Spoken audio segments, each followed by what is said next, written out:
कल आईएसपीआर का press conference हुआ, लेकिन ये सिर्फ एक सिक्योरिटी ब्रीफिंग नहीं थी। ये एक वार्निंग थी, अंदर के लिए भी और बाहर के लिए भी। वेलकम टू सियासत 360, जहां हम पॉलिटिक्स की असल कहानी समझाते हैं। अगर आपको असली पॉलिटिकल एनालिसिस चाहिए तो सब्सक्राइब करें। DG ISPR lieutenant general Ahmed Sharif Chaudhry ने प्रेस कॉन्फ्रेंस में कहा कि 2025 के दौरान पाकिस्तान को सीवियर सिक्योरिटी चैलेंजेस का सामना रहा। खासकर खैबर पख्तूनख्वा और बलूचिस्तान में टेरर अटैक्स में वाज़े इजाफा देखा गया।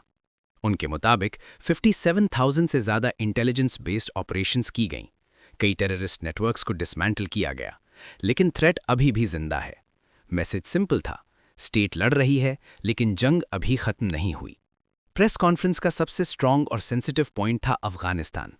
डीजीआईएसपीआर ने वाज़े कहा कि अफगानिस्तान से ऑपरेट करने वाले मिलिटेंट ग्रुप्स पाकिस्तान के अंदर अटैक्स में शामिल हैं।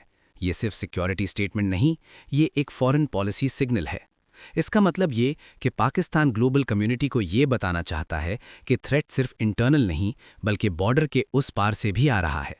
लेकिन सवाल ये है, क्या तालिबान गवर्नमेंट इस नैरेटिव को एक्सेप्ट करेगी या फिर पाकिस्तान अफगानिस्तान टेंशन्स और बढ़ेंगी?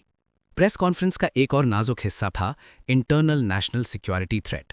इशारों में कहा गया कि कुछ पॉलिटिकल नैरेटिव्स और social media campaigns state institutions को कमज़ोर कर रही हैं।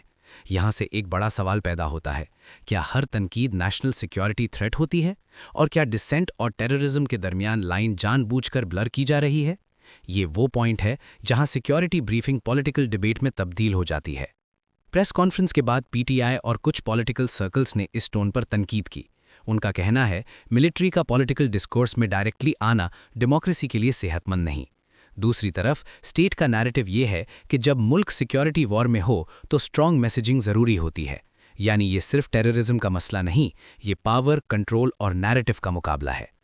और आज पाकिस्तान का सबसे बड़ा चैलेंज सिर्फ दहशतगर्दी है। ये फैसला सिर्फ इंस्टीट्यूशंस का नहीं, अवाम का भी है।